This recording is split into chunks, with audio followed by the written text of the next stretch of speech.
You didn't just watch Legends of the Hidden Temple. You waited for it. If you were lucky, you'd catch it live after school. If you missed it, you'd pray it re-aired on Saturday morning. For some kids, it was part of a sacred weekend ritual. Bowl of cereal, floor cushions dragged close to the screen. Sound turned up just loud enough to feel like you were there. It wasn't just a game show, it was an experience, a little slice of adventure baked into the ordinary rhythm of being a kid, because everything about it felt larger than life. There was this strange, booming voice coming from a giant stone head named Olmec. There were glowing rooms, dramatic music, and fog machines. And there were kids like you, diving into moats, solving puzzles, outrunning temple guards, and chasing down lost artifacts, with names like the Broken Arrow of the Apache or the Mask of Shaka Zulu, even if you didn't know where those places were or who those people were. You felt like you were learning something. And more importantly, you felt like you could do it too. All it took was guts, speed, and a little luck.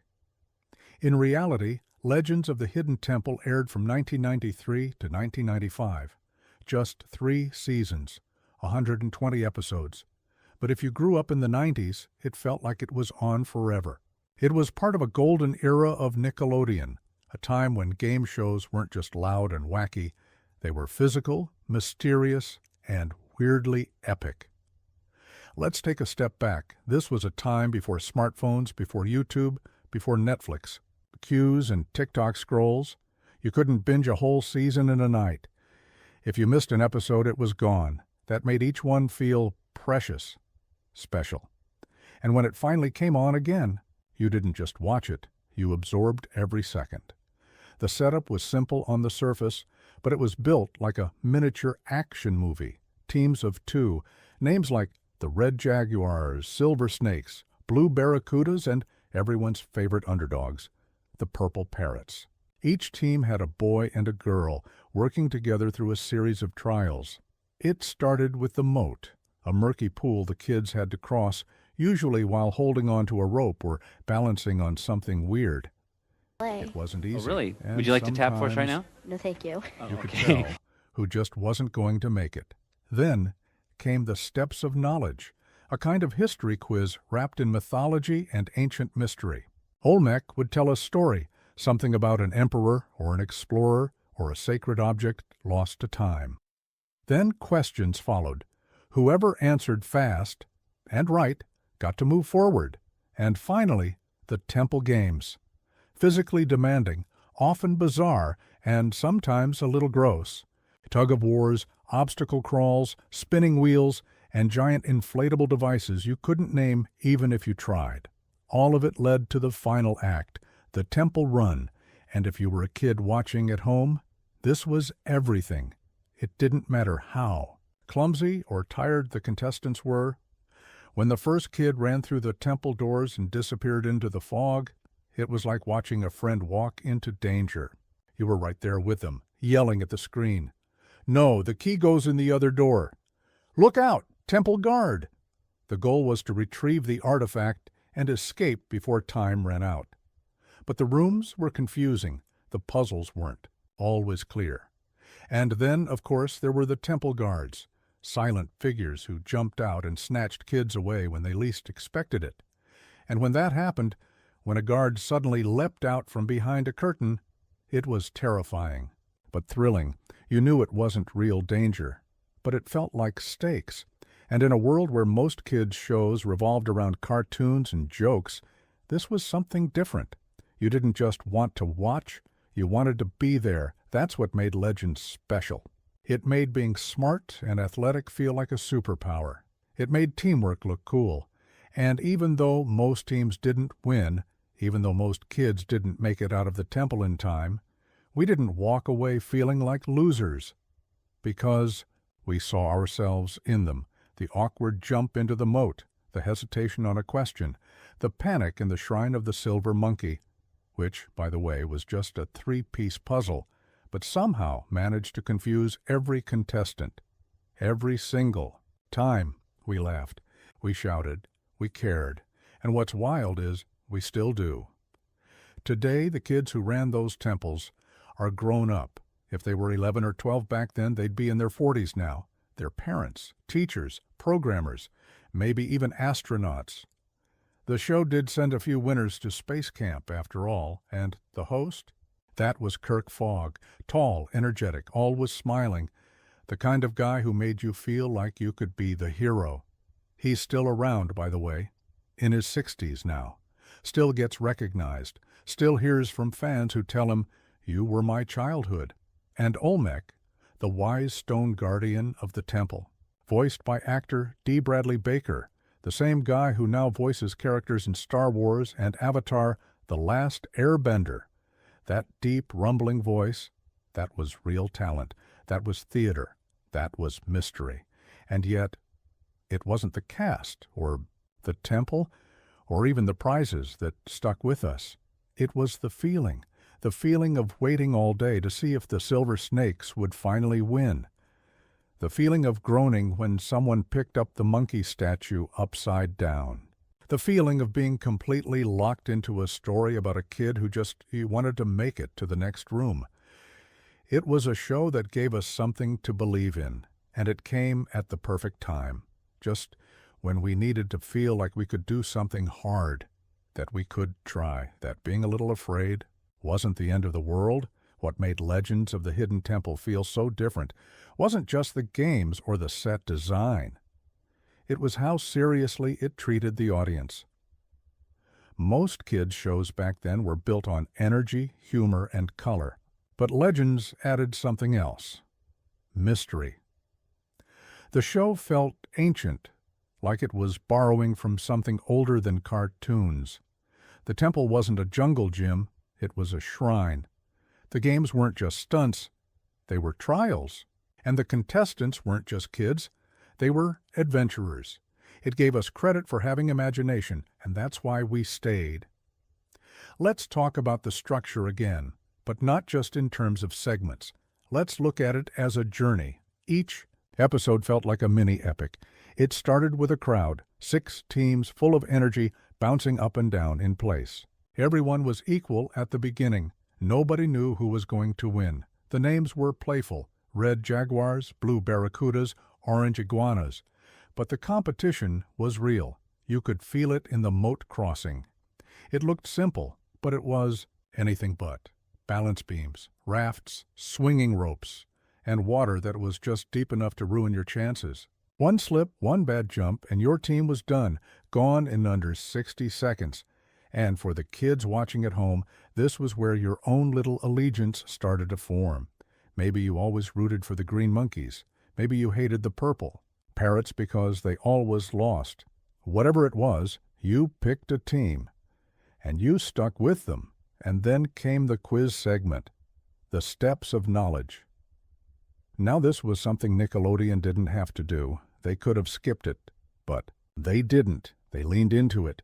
They gave Olmec these long, winding stories based on real historical myths and legends from Africa, South America, Asia, the Middle East. Were they simplified? Of course. But for a generation of kids who weren't getting much of that in school, it was a quiet invitation. Pay attention. This matters. Even the questions weren't always easy. They expected you to listen, to remember.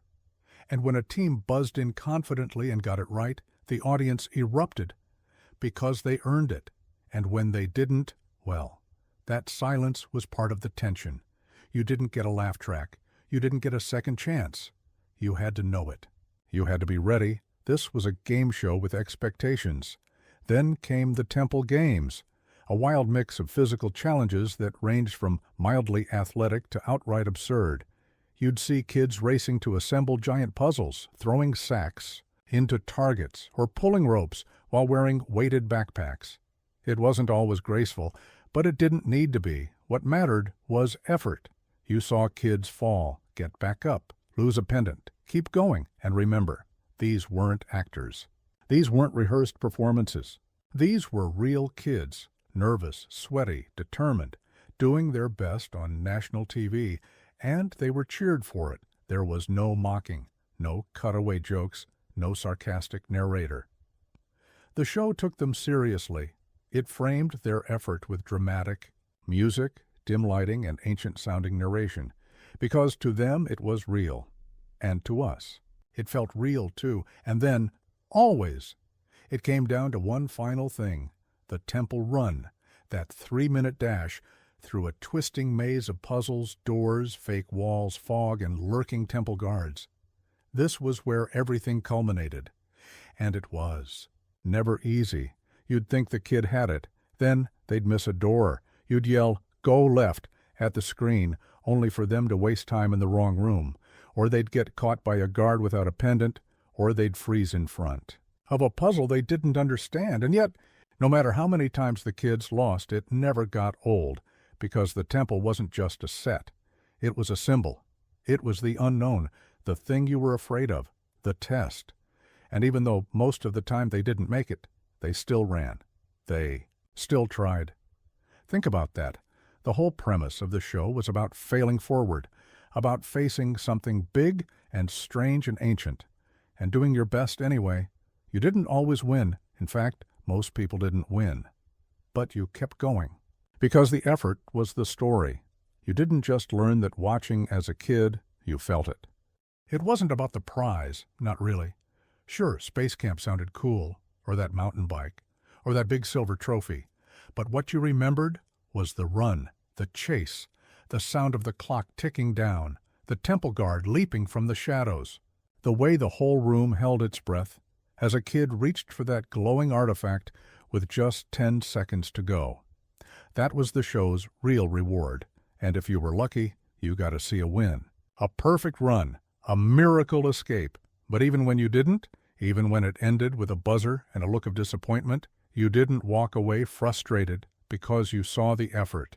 That's the thing that modern game shows often miss. So, many of today's programs are about humiliation, about watching people fail for laughs, about rigged tension and artificial stakes. Contestants today are often celebrities, influencers, or people trying to sell something. The human element, the vulnerability gets edited out. But on Legends, the emotion was right there on the kids' faces. You saw the nerves, the focus, the joy, the disappointment. And because of that, it meant more. And maybe that's why people still talk about it. Because when you were 10 years old and you saw a kid just like you pull off the impossible, win the game, beat the temple, outrun the guards, it didn't feel like fiction. It felt like proof that you could be brave, proof that being smart mattered, proof that if you got your shot, you could make something happen. Even now, decades later, it's hard to describe the weird magic of this show to someone who didn't grow up with it. It looked like a game show, but it felt like a story. And in a world full of distractions, Legends of the Hidden Temple gave us something rare, a reason to believe in ourselves. There was something strangely emotional about Legends of the Hidden Temple. Even if we didn't realize it back then, it wasn't just the action. It was the way the show created a ritual. You tuned in at the same time. You saw the same set, the same music, the same intro sequence. You already knew the steps, but it didn't make it boring. It made it comforting. Like your favorite bedtime story, a familiar journey with small twists each time, and at the center of that ritual was the temple. The temple wasn't just a final challenge, it was a character. It had a voice. Olmec. It had rules, and it had consequences. If you stepped into the wrong room, you lost time. If you froze or hesitated, you risked getting caught. The temple was a reflection of life in a way we didn't see at the time. You move forward, or you fall behind. You take risks, or you play it safe. You try again, or you get pulled away. And somehow, as kids, we understood that. Maybe not in words but in feeling, because the contestants were just like us. They weren't perfect. They weren't celebrities. They weren't trying to go viral or land a brand deal. They were kids, normal kids.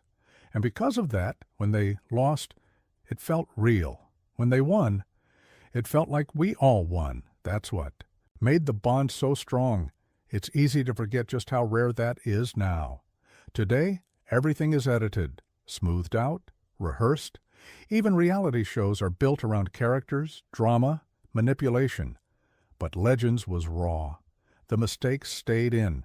The awkward pauses, the fumbled answers, the missteps. None of it was cut out. Because those moments weren't flaws. They were the point. It reminded us that effort mattered more than perfection, and behind all of that stood the host, Kirk Fogg. He wasn't flashy.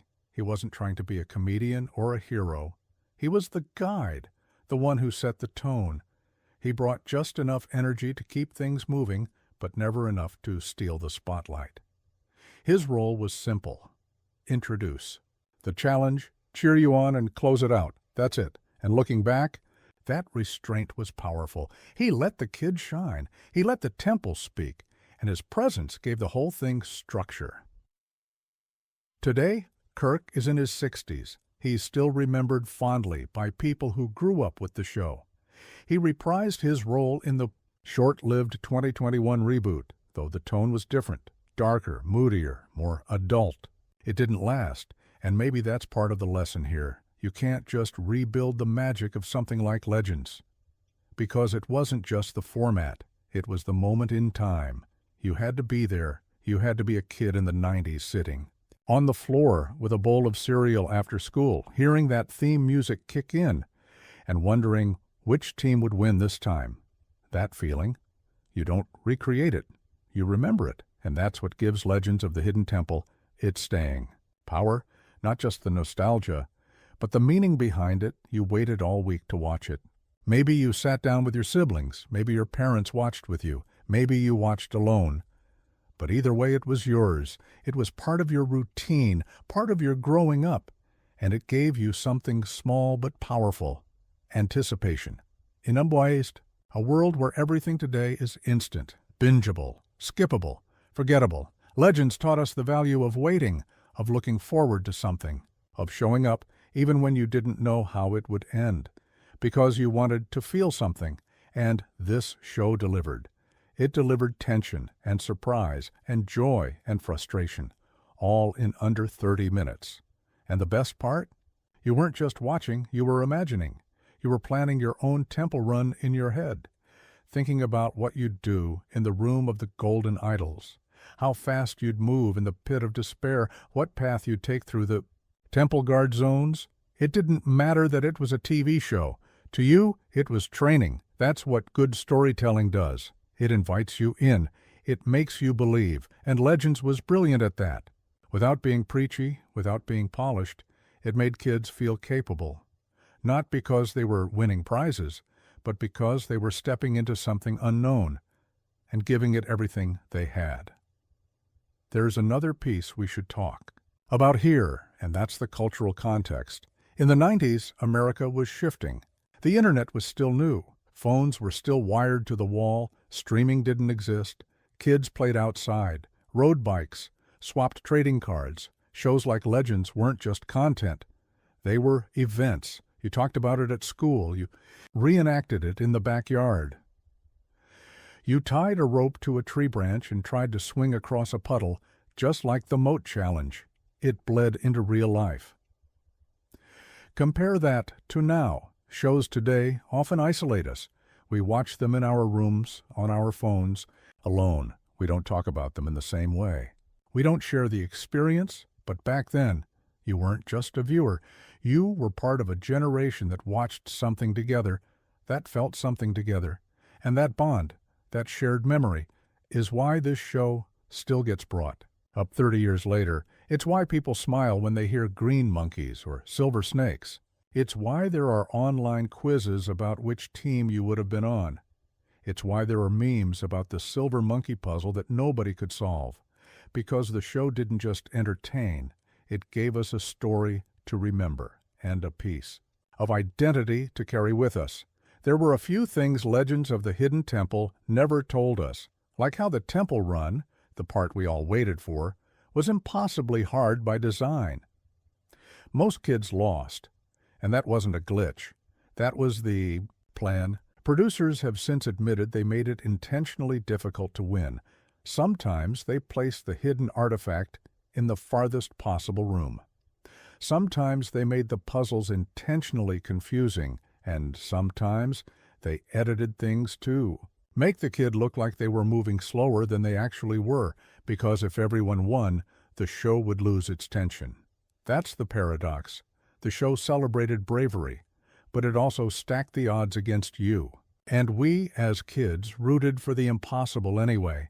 We didn't need it to be fair. We just wanted it to feel real, and that's one of the reasons this show worked. It respected its audience. It gave kids a real challenge, not a fake victory. You could fail, you could lose, and yet you still came back for more. That lesson, that trying matters more than winning, that's something a lot of us carried with us into adulthood. But beyond what we saw on screen, the experience of being on the show was something else entirely. It was filmed at Universal Studios, Florida.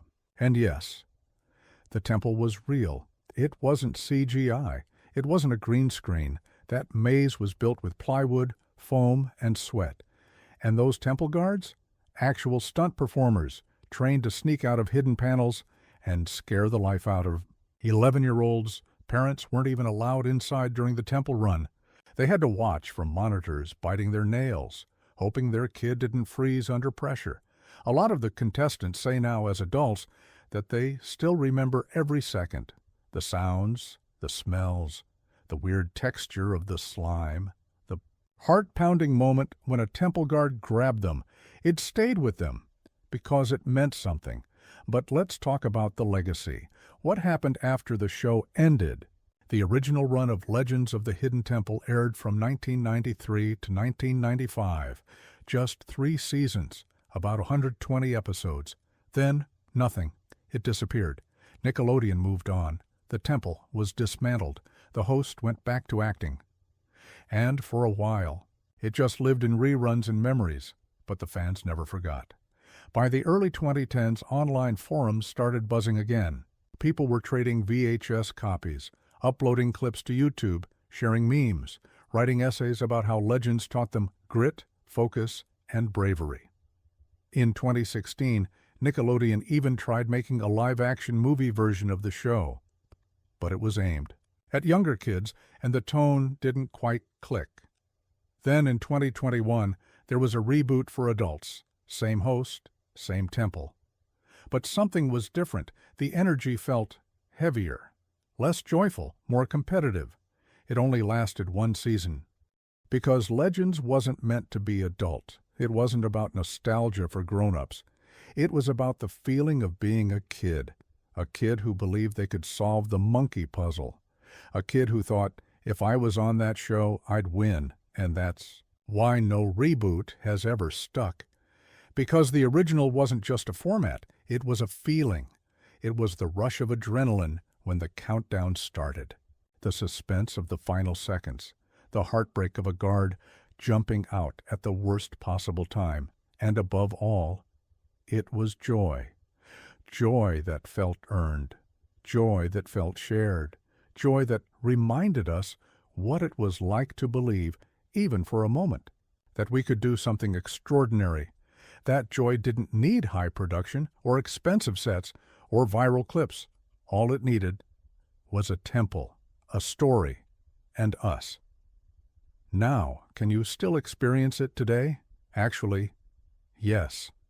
There's a traveling Legends of the Hidden Temple live experience that pops up at certain Comic Cons and 90s nostalgia festivals. Some people have even built elaborate home versions of the temple in their garages, using foam walls and plastic pendants from eBay. But for most of us, the real version lives in memory, in the way the floor looked when you sat cross-legged in it. Front of the TV, in the sound of Olmec's voice echoing through the room. In that one episode you never forgot, because the kid almost won, but tripped in the shrine of the silver monkey. That memory is yours now. You don't have to replay the show to feel it again. You just have to remember who you were when you watched it. That's what makes these shows so powerful. They're not just entertainment. They're time capsules, snapshots of who we were, what we dreamed of, and how we felt about the world. And that's why Legends of the Hidden Temple deserves more than just nostalgia. It deserves reflection, Because in a time before endless distractions, before infinite streaming, before short-form everything, this show made us wait, it made us watch, it made us imagine. And maybe that was the real prize all along, not space camp, but the spark, the belief, the feeling that we could try, fall. Try again, and someday win.